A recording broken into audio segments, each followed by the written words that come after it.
Kayo po ba mga bossing ko ay isa sa mga negosyante or kaya po ay mananaya? At nais nyo po mga bossing ko na magwagi na limpak-limpak na salapi at magkaroon kayo lagi ng malaking benta. Or kaya po kung kayo po ay may trabaho, kayo po ay makaisip pa ng iba pang sa sideline na magiging dahilan kung bakit madadagdagan pa ang inyong kita at hindi kayo lagi namumblema tungkol sa usapin ng pera. Ako po ay may share po sa inyo po mga bossing, mainam na dalhin nyo po ito kahit saan kayo magtungo. Or kaya po pag kayo tutulog na, ilagay nyo po ito sa ilalim ng inyong pong unan. Ito po ang kapangyarihan mga bossing ko ng ating asin at ganoon din ang dahon ng laurel.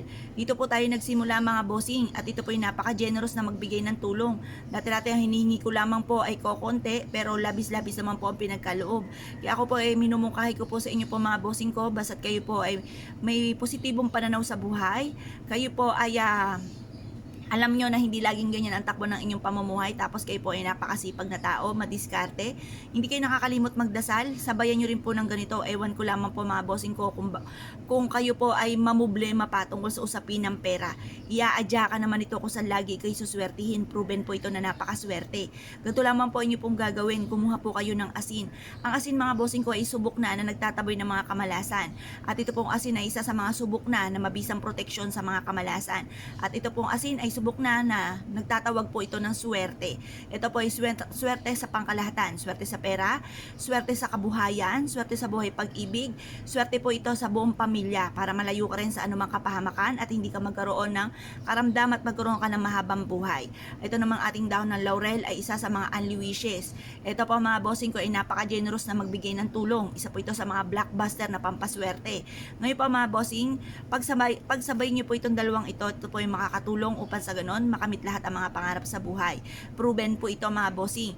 Ngayon po, mag-wish ka na po ng mula sa inyong pong puso. Halimbawa, magkaroon ako ng sarili ko negosyo na dito na ako yayaman.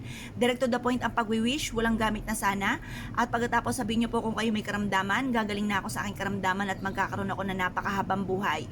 Maliligtas ako saan man ako tutungo at makakamit ko lahat ang mga pangarap ko sa aking pong buhay. At magkakaayos sa aking buong pamilya kung may pag-aaway sa inyong pamilya. Magkakaayos ang buong pamilya, magiging masaya ang lahat.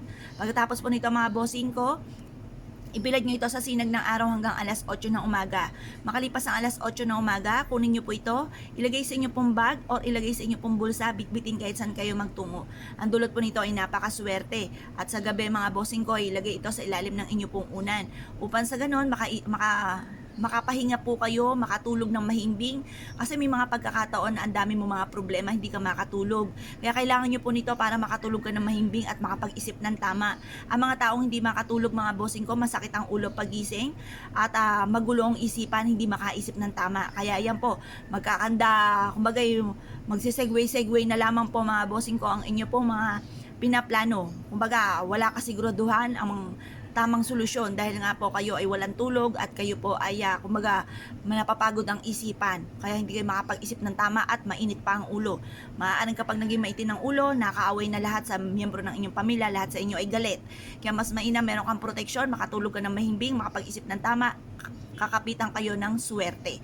Ngayon pa mga bossing ko kayo pinaniniwala at na-issue po itong gawin, huwag na po kayo magpatumpik-tumpik pa. Subukan nyo po ito, proven po ito na maswerte. Ilan po mga bossing, salamat po.